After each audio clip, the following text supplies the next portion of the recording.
Hello दोस्तों, नमस्कार। मेरा नाम है बसंत कुमार। आप सभी मित्रों का बीके सोशल ज्ञान चैनल में हार्दिक स्वागत अभिनंदन करता हूं। मित्रों, आप सभी लोग कैसे हैं? मुझे उम्मीद है, आशा है, भगवान से प्रार्थना भी रहती है कि आप लोग अच्छे हों, स्वस्थ हों।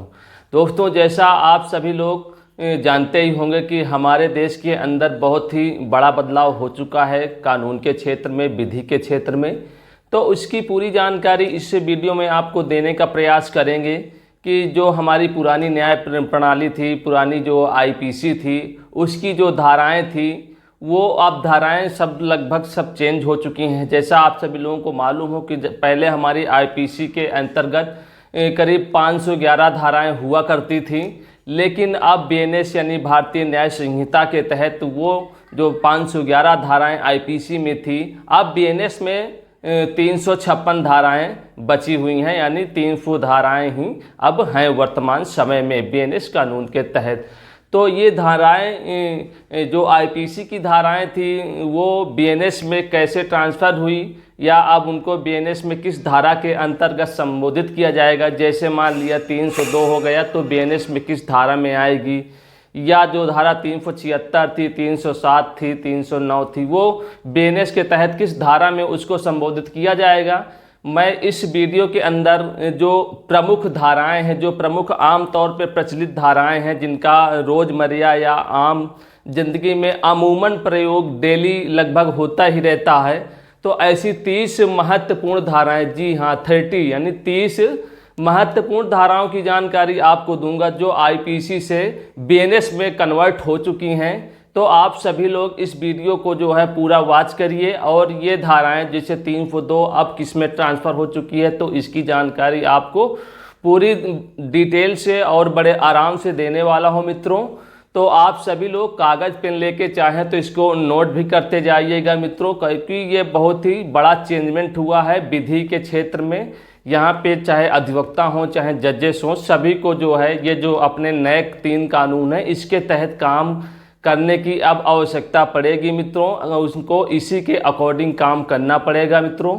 चाहे वो वकालत के क्षेत्र के लोग हों, एलएलबी कर रहे हैं छात्र हैं जो वकालत के पेशे में आना चाहते हैं, तो उनके लिए भी ये वीडियो बहुत ही यूजफुल होने वाला है। और चाहे यूपीपीएससी या कोई अन्य कंपटीशन की तैयारी करने वाले छात्रों, उनके लिए भी ये जानना परम आवश्यक है कि ये धाराएं किन धाराओं में अब ट्रांसफ़र हो चुकी हैं मित्रों। तो मित्रों, इस वीडियो में आपको पूरी जानकारी और बड़े आराम से जानकारी मिलेगी। वीडियो हो सकता है कुछ 10-15 मिनट का, कुछ लंबा खिंच सकता है, क्योंकि इसमें 30 महत्वपूर्ण धाराओं को जो अमूमन आम दिनचर्या में चलती रहती हैं, उन 30 महत्वपूर्ण धाराओं की जानकारी इसमें आपको मिलेगी। दोस्तों, आगे की जानकारी देने के लिए आपको लेके चलते हैं अपने मोबाइल की स्क्रीन पे। मित्रों, बीएनएस कानून की भारतीय न्याय संहिता जो हमारा नया कानून 1 जुलाई से लागू हो चुका है, 1 जुलाई 2024 से, उसकी जो प्रमुख 30 धाराएं हैं उनकी जानकारी देने के लिए हम आपको लेके आ गए हैं अपने मोबाइल की स्क्रीन पे मित्रों। तो आप इसको बड़े आराम से सुनिए, कागज़ पेन लेके लिखते भी जाइए, क्योंकि महत्वपूर्ण धाराएं हैं। चाहे आप वकालत के पेशे में नए हों या पुराने हों, आपको जानना बहुत ही आवश्यक है। ऐसे छात्र छात्राएँ जो एलएलबी की परीक्षाएँ दे रहे हैं, कहीं ना कहीं उनको भी आगे कोर्ट में आके बैठना पड़ेगा, तो उनको कानून की नॉलेज होना परम आवश्यक है। तो मित्रों, आइए आपको स्टेप बाय स्टेप पूरी जानकारी देते हैं। दोस्तों, मेरी एक छोटी सी रिक्वेस्ट जरूर रहेगी कि चैनल में पहली बार जुड़े हैं तो चैनल को लाइक एवं सब्सक्राइब अवश्य कर लीजिएगा। तो दोस्तों, जैसा आपको मैंने पहले भी बता चुका है कि आईपीसी के तहत जो है 511 धाराएं हुआ करती थी, जो अब खत्म हो चुकी हैं पूरी तरीके से, उनको चेंज कर दिया गया भारत सरकार के द्वारा। अब बीएनएस कानून के तहत यहाँ पे 356 धाराएं मात्र बची हैं। 356 धाराओं में से जो 30 महत्वपूर्ण धाराएं हैं उनकी जानकारी इसमें मिलेगी। हम सबसे पहले बात कर लेते हैं धारा 302, जिसका वर्णन जो है आईपीसी में हुआ करता था। ये धारा 302 जो होती थी वो हमारी जो हत्या के लिए यानी मर्डर के जैसे संगीन केसों के लिए यूज में लाई जाती थी, प्रयोग में लाई जाती थी। धारा 302 को अब चेंज करके बीएनएस के तहत मित्रों धारा 103 कर दिया गया है। इसको आप अवश्य याद रखें। अब जो भी मर्डर होंगे, हत्या होंगी, वो बीएनएस कानून के तहत धारा 103 में जो है इसका मुकदमा दर्ज किया जाएगा। दोस्तों, अगली धारा हमारी है आईपीसी की धारा 307, जिसमें हत्या का प्रयास का प्रावधान थे। अगर कोई व्यक्ति हत्या का प्रयास करता है तो उसमें धारा 307 लगती थी आईपीसी में, जबकि अब बीएनएस के तहत हत्या का प्रयास करने पर धारा 109 के अंतर्गत मुकदमे की कार्रवाई की जाएगी। मित्रों, हमारी अगली आईपीसी की धारा 323 थी, जिसमें प्रावधान था मारपीट का, तो धारा 323 की जगह में अब बीएनएस नए कानून बीएनएस के तहत धारा 115 में मुकदमा दर्ज किया जाएगा। मित्रों, इसको आप सभी लोग अच्छे से आराम से सुनते जाइए, हो सकता है आप पेन कागज लेके नोट भी करते जाइए। हमारी आईपीसी में जो पहले धारा थी छेड़छाड़ की, धारा 354, जिसको हम छेड़छाड़ की धारा कहते थे, धारा 354, अब जो हमारे नए कानून है बीएनएस के कानून है, उसके तहत जो है धारा 74 के अंतर्गत मामला दर्ज किया जाएगा बीएनएस कानून के तहत। मित्रों, हमारी जो अगली जो है धारा थी आईपीसी के तहत धारा 354 थी, धारा 354 ए, उसमें शारीरिक संपर्क और आगे बढ़ना है, यानी अगर आप शारीरिक संपर्क करके आगे बढ़ते हैं तो आईपीसी के तहत धारा 354 ए के तहत मुकदमा दर्ज होता था, जो अब बीएनएस कानून के तहत धारा 76 में जो है पंजीकृत किया जाएगा मुकदमा आपका।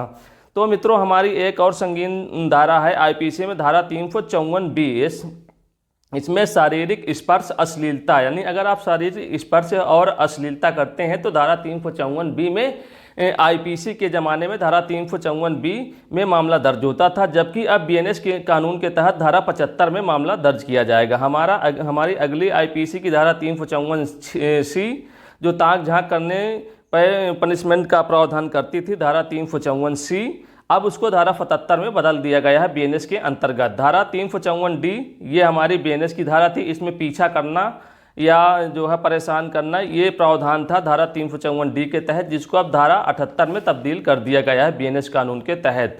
हमारी एक बहुत ही महत्वपूर्ण धारा जो है, जिसका बहुत ही यूज होता था, मतलब बहुत ही अमूमन केस आते थे, धारा 376 आईपीसी के तहत, जो हमारे पुराने कानून थे, रेप करना या बलात्कार करना, इसको धारा 376 में जो है इसका जो है मुकदमा पंजीकृत होता था। अब धारा 376 के तहत नए कानून जो हमारे हैं बीएनएस कानून, उसके तहत धारा 64 में इसको पंजीकृत किया जाएगा, यानी धारा 64 के तहत मुकदमे की कार्रवाई की जाएगी मित्रों। और हमारी एक महत्वपूर्ण धारा थी धारा 420। जी हाँ मित्रों, धारा 420, कोई आपके साथ धोखाधड़ी करता है, बेवकूफ़ बनाता है, तो आप लोग अमूमन में बोलने लग गए थे कि धारा 420 की, या बहुत भाई हमारे साथ धारा मतलब 420 ही मत करिए, तो आपको अब ये अपना सेंटेंस बदलना पड़ेगा। यहाँ 420 धारा जो आईपीसी में थी, उसको बीएनएस कानून के तहत धारा 318 कर दी गई है। इसको आप सभी लोग अवश्य याद रखें, जो भी धोखाधड़ी के मामले होंगे अब बीएनएस के तहत 318 में पंजीकृत किए जाएंगे।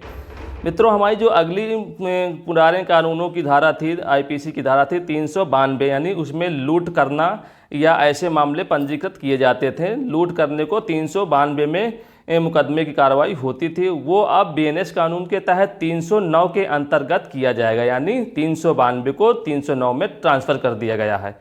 हमारी अगली महत्वपूर्ण धारा थी 506, जान से मारने की धमकी देना। अगर आप किसी व्यक्ति को जान से मारने की धमकी देते हैं मित्रों, तो पुराने कानूनों में आईपीसी में 506 के तहत मुकदमा किया जाता था, लेकिन अब इसको पूरी तरह से बदल दिया गया। बीएनएस कानून के तहत जो हमारे नए कानून लागू हैं 1 जुलाई 2024 से, उनके तहत धारा 351 में आपका मुकदमा पंजीकृत किया जाएगा अगर आपने किसी को जान से मारने की धमकी दी। इसको आप अच्छे से याद कर लीजिए मित्रों। हमारी अगली धारा 304 ए में क्या प्रावधान थे, यानी जो आईपीसी 304 थी उसमें क्या प्रावधान थे? उपेक्षा द्वारा मृत्यु कारित करना। जी हाँ, उपेक्षा द्वारा मृत्यु कारित करने को 304 ए में मुकदमा की कार्रवाई होती थी, लेकिन अब नए कानूनों में सब कुछ बदल चुका है। यहाँ धारा 106 में इससे संबंधित कार्रवाई की जाएगी बीएनएस के तहत। मित्रों, हमारी अगली धारा थी 304 बी, यानी दहेज हत्या का कोई मामला बनता था तो उसको आईपीसी यानी पुराने कानूनों के तहत 304 बी में पंजीकृत किया जाता था, लेकिन अब पूरी तरह से कहानी बदल चुकी है मित्रों। यहाँ पे जो हमारे नए कानून हैं बीएनएस कानून, जिनको हम हिंदी में भारतीय न्याय संहिता बोलते हैं, उसके अंतर्गत धारा 80 में दहेज हत्या का मामला दर्ज किया जाएगा। मित्रों, हम यहाँ आपको टोटल 30 धाराओं की जानकारी दे रहे हैं मित्रों, जो महत्वपूर्ण है, बहुत ही इंपॉर्टेंट है। लगातार वो डेली के कहीं ना कहीं यूज में आती रहती है, यानी कह सकते हैं कि ज़्यादा प्रचलित हैं धाराएं ये। अगली धारा की हम बात करते हैं 306, जो आईपीसी हमारा पुराना कानून था, उसके तहत 306 के तहत आत्महत्या के लिए उकसाने के मामले दर्ज किए जाते हैं। जैसे आप किसी भी व्यक्ति को आत्महत्या करने के लिए प्रेरित करते हैं, उकसाते हैं या प्रोत्साहित करते हैं, तो अगर ऐसा आप पाए जाते हैं तो आपको ऊपर 306 का मुकदमा लगता था। अब बीएनएस कानून के तहत 308 में इसका मुकदमा पंजीकृत किया जाएगा। मित्रों, हमारी अगली महत्वपूर्ण धारा है आईपीसी की 294, जी हाँ, पुराने कानून आईपीसी की 294 की धारा को अब बीएनएस कानून के तहत 296 में बदल दिया गया है मित्रों, इसको याद रखिए। अब इसमें प्रावधान क्या थे 294 आईपीसी में? गाली देना या गलत इशारे करना, इसका प्रावधान था धारा 294 में। अब बीएनएस कानून के तहत 296 में मामला पंजीकृत किया जाएगा मित्रों, इसको आप सभी लोग अवश्य याद रखें। हमारी अगली महत्वपूर्ण धारा जो स्त्रियों से संबंधित थी, महिलाओं के लिए एक रक्षा कवच का काम करती थी, धारा 509, बहुत ही महत्वपूर्ण धारा 509 पुराने कानून आईपीसी में। धारा 509 में प्रावधान था लज्जा भंग करना, यानी किसी महिला की जो लज्जा है या उसकी मान मर्यादा के साथ आप खिलवाड़ करते हैं तो मामला 509 में पंजीकृत किया जाता था मित्रों। अब पूरी तरीके से कहानी बदल चुकी है, यहाँ मात्र 79 यानी जो धारा बीएनएस की धारा 79 है उसके अंतर्गत आपका मामला पंजीकृत किया जाएगा मित्रों। आप सभी लोग इसको अच्छे से याद रखें, बहुत ही इंपॉर्टेंट धारा है और बहुत ही महत्वपूर्ण। दोस्तों हम बात करते हैं अपनी बहुत ही इंपॉर्टेंट धारा की, ये हमारी धारा 324, जी हाँ 324 आईपीसी की धारा 324। इसमें था प्रावधान था जानबूझकर चोट पहुंचाना। अगर आप जानबूझ के किसी दूसरे व्यक्ति को जानबूझ के जो है आप चोट पहुंचाने का प्रयास कर रहे हैं तो यहाँ पे धारा 324 के तहत मुकदमा पंजीकृत होता था पुराने कानूनों के तहत, जबकि अब 324 के स्थान पर धारा 118(1) का प्रावधान कर दिया गया है मित्रों। बीएनएस की धारा 118(1)(18) की धारा 1 के तहत आपका मामला पंजीकृत किया जाएगा मित्रों। हमारी अगली धारा थी जो आईपीसी की 325, उसको बदल दिया गया 118(2), यानी 118(2) में प्रावधान कर दिए गए हैं 325। अब 325 में क्या प्रावधान थे? गंभीर चोट पहुंचाना। अगर आप किसी व्यक्ति को किसी भी तरीके से गंभीर चोट पहुंचाते हैं, गंभीर चोट पहुंचाने का काम करते हैं तो धारा 325 के अंतर्गत आईपीसी में मुकदमा लिखा जाता था, कार्रवाई होती थी। लेकिन अब 325 में नहीं होगी मित्रों, बीएनएस कानून के तहत धारा 118(2) में इसका प्रावधान किया गया है मित्रों। हमारी एक बहुत ही महत्वपूर्ण धारा आईपीसी में थी 353, जी हाँ मित्रों 353। इसमें प्रावधान थे लोक सेवक को डरा कर रोकना। लोक सेवक का मतलब आप मित्रों समझ रहे होंगे, जैसे मान लिया कोई सरकारी कर्मचारी है, पुलिस वाले, मान लिया कोई पुलिस वाला है और कहीं भी आंदोलन हो रहा है और पुलिसकर्मी के साथ वो लोग बदतमीजी से पेश आ रहे हैं, कानून की धज्जियां उड़ाने का प्रयास कर रहे हैं आंदोलनकारी, तो उस केस में पुलिस वाले जो है उस पब्लिक को, उस भीड़ को कंट्रोल करने का प्रयास करते हैं। और इसी प्रयास को, इसी कानूनी काम को जब आप कोई एक व्यक्ति खड़ा हो जाता है डीजल पेट्रोल अपने शरीर पे छिड़क के कि मैं आत्महत्या कर लूँगा या ये कर लूँगा, अगर आप ये करेंगे तो उसको, उस व्यक्ति को लोक सेवक को डरा कर रोकने का कानून काम करेगा। धारा 353 के अंतर्गत उसको सजा मिलती थी आईपीसी के तहत। अब जबकि इसमें धारा 121 के तहत कानूनी कार्रवाई होगी बीएनएस के तहत। दोस्तों बहुत काम की जानकारी आपको हम दे रहे हैं, इसको बहुत सीरियस लेना, बहुत ही महत्वपूर्ण धाराएं हैं। ऐसी मेन धाराएं छांट के जो आपके लिए लेके आए हैं 30 इंपॉर्टेंट धाराएं, इसमें काफ़ी समय लग गया है मुझको दोस्तों, तो आप इन सबको नोट करते जाइए। मैं आपके लिए ये चीज़ें बना के लाया हूँ। जो हमारी अगली कानून की धारा थी आईपीसी में, धारा 336, यानी दूसरे के जीवन को खतरा पहुंचाना। अगर आप किसी अन्य व्यक्ति के जीवन को खतरा पहुंचाने का काम करते हैं, पहुंचा रहे हैं, तो आपके खिलाफ 336 में मुकदमा दर्ज होता था। कब दर्ज होता था? आईपीसी के ज़माने में, जो अब गुजरी बात हो चुकी है, ख़त्म हो चुकी है आईपीसी, उसमें 336 में प्रावधान था। लेकिन अब 336 को बदल के 125 कर दिया गया, यानी बीएनएस के तहत 125 में अब ये मामले दर्ज किए जाएंगे मित्रों। हमारी अगली इंपॉर्टेंट धारा थी धारा 337, मानव जीवन को खतरे वाली चोट पहुंचाना। या जी हाँ मित्रों, आईपीसी की धारा 337 कहती थी मानव जीवन को खतरे वाली चोट पहुंचाना। अगर आप ऐसा काम करते हैं तो मामला 337 में दर्ज होता था। लेकिन पूरी तरीके से अब कहानी बदल चुकी है। यहाँ पे अब बीएनएस जो हमारा नया कानून है उसके अंतर्गत 125A में कार्रवाई की जाएगी मित्रों, 125A। जी हाँ दोस्तों, इसको नोट कर लीजिए आप। हमारी अगली आईपीसी की धारा थी 338 में क्या प्रावधान थे? मानव जीवन को खतरे वाली चोट, यानी यहाँ पे अगर आप निश्चित रूप से किसी को चोट पहुँचा ही दिए हैं, यानी ये कंफर्म हो चुका है कि आपने किसी को ईंटा मार दिया, लोहे की राड मार दिया, किसी अन्य माध्यम से आपने उसको चोट पहुंचाने का काम कर ही दिया है, तो मामला 338 में दर्ज होता था आईपीसी के तहत। लेकिन अब कहानी बदल चुकी है, यहाँ पे बीएनएस कानून के तहत 125B में आपका मामला दर्ज किया जाएगा और इसके अंतर्गत कानूनी कार्रवाई किया जाएगा।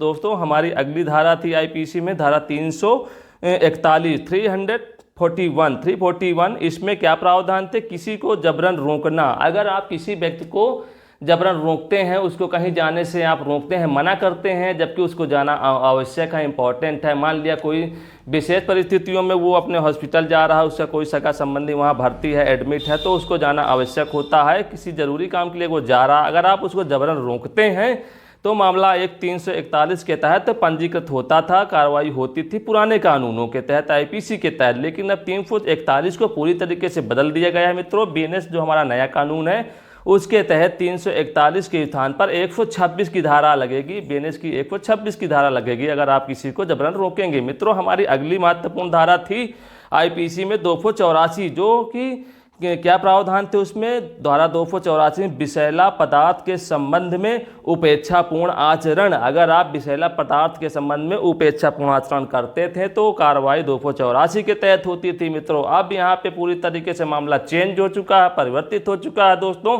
जो नया कानून हमारा 1 जुलाई 2024 से लागू हुआ है बीएनएस के तहत, तो 284 के स्थान पे 286 में कार्रवाई होगी मित्रों। इसको आप सभी लोग याद रखिए दोस्तों, वीडियो पूरा देखें, तभी आपको पूरी जानकारी मित्रों इस कानूनों के संदर्भ में हो पाएगी, अन्यथा आप छोड़ सकते हैं वीडियो, कोई बड़ी बात नहीं है दोस्तों। हमारी अगली जो महत्वपूर्ण धारा थी वो धारा 447 यानी आपराधिक अतिवार। अगर आप ऐसे मामले का काम कारित करते थे, ऐसा कार्य करते थे आपराधिक अतिवार, तो मामला आईपीसी के तहत 447 में दर्ज होता था। अब इसको चेंज करके धारा 329 कर दिया गया है, यानी बीएनएस के तहत मामला अब 329 के तहत मुकदमा पंजीकृत किया जाएगा दोस्तों, कार्रवाई की जाएगी। हमारी अगली इंपॉर्टेंट धारा थी आईपीसी में 448, यानी इसमें प्रावधान थे 448 में गृह अत्याचार के लिए दंड। अगर गृह अत्याचार आप करते हैं तो उसके लिए दंड का प्रावधान 448 में था मित्रों। अब बीएनएस के तहत इसमें 329 के तहत कार्रवाई की जाएगी, जो भी दंड देना होगा तो नया कानून बीएनएस के तहत 329 के तहत कार्रवाई की जाएगी मित्रों। हमारी अगली इंपॉर्टेंट धारा थी आईपीसी में 382। उसमें क्या प्रावधान थे मित्रों? चोरी के लिए मृत्यु कारित, यानी चोरी के लिए मृत्यु क्षति। अगर आप चोरी की वारदात को अंजाम दे रहे हैं, देते समय किसी भी व्यक्ति को मार देते हैं, मृत्यु कारित कार्य कर देते हैं, तो यहाँ पे 382 का मामला दर्ज होता था। कब दर्ज होता था? आईपीसी के तहत मित्रों, ध्यान दीजिए, अब नहीं दर्ज होने वाला आईपीसी के तहत। तो अब जो हमारा नया कानून है बीएनएस कानून, उसके तहत 304 में मामला लिखा जाएगा और उसी के अकॉर्डिंग आपको सजा दी जाएगी मित्रों, तो इसको ध्यान रखें। हमारी महत्वपूर्ण बहुत ही इंपॉर्टेंट धारा 493 थी आईपीसी में। इसमें क्या प्रावधान थी? दूसरा विवाह करना। अगर आप कोई दूसरा विवाह चोरी छुपे कर लेते हैं तो इसमें आपको दंड दिया जाता था आईपीसी में 493 की धारा के तहत। लेकिन मित्रों कहानी पूरी तरीके से परिवर्तित हो चुकी है। बहुत बड़ा चेंज मोदी जी ने कर दिया है, भारत सरकार ने कर दिया, केंद्र सरकार ने कर दिया। क्या कर दिया है? आप बीएनएस के कानून जो हमारे हैं उसके तहत मामला 82 में दर्ज होगा आपका। अगर आप चोरी छुपे विवाह कर लेते हैं, दूसरा विवाह कर लेते हैं, तो दोस्तों दूसरा विवाह करने के बारे में बिल्कुल भी ना सोचिएगा। धारा 493 को परिवर्तित करके 82 में कर दिया गया है, बहुत बड़ी आफत आ जाएगी दोस्तों। हमारी अगली इंपॉर्टेंट धारा है 495A दोस्तों, हमारी ये 30वीं और लास्ट महत्वपूर्ण धारा है 495A, यानी पति या उसके रिश्तेदार द्वारा क्रूरता अगर आप करेंगे तो धारा 495A में जो है आईपीसी में मामला दर्ज होता था। अब यहाँ पे कहानी चेंज हो चुकी है, पूरी तरीके से उल्टा पुल्टा जो कानून था उसको सही कर दिया गया। धारा 85 में अब मामला दर्ज किया जाएगा दोस्तों बीएनएस के तहत। धारा 85 में बहुत कड़े प्रावधान किए गए हैं मित्रों, तो आप ऐसा उल्टा सीधा काम करने के बारे में बिल्कुल कतई सपने में भी न सोचिएगा। धारा 495A परिवर्तित हो गई है, यहाँ पे 85 में इसको लेके आ गए हैं अब जो नए कानून हैं। तो दोस्तों ये हमारे कुछ महत्वपूर्ण कानून थे। वो दोस्तों ये कानून, ये जो धाराएं थी, इनको छांट के और फिर आपके लिए लेके आना बहुत ही मेहनत भरा काम था दोस्तों। तो किसी तरीके से मैंने ये 30 इंपॉर्टेंट कानून की जो धाराएं थी, जो पुराने कानूनों से नए में ट्रांसफ़र हो चुकी हैं, उनको आपके समक्ष रखा, जानकारी देने का काम किया है। बड़ा मेहनत का काम है दोस्तों। अगर ये वीडियो पसंद आया तो एक लाइक अवश्य कर दीजिएगा। वीडियो संबंधित कोई भी कमेंट है तो कमेंट बॉक्स में जाकर कमेंट भी कर दीजिएगा। मैं पूरी कोशिश करूंगा आपके कमेंट का उत्तर देने के लिए। दोस्तों वीडियो देखने के लिए आप सभी लोगों का बहुत बहुत धन्यवाद। नमस्कार, जय हिंद, जय भारत।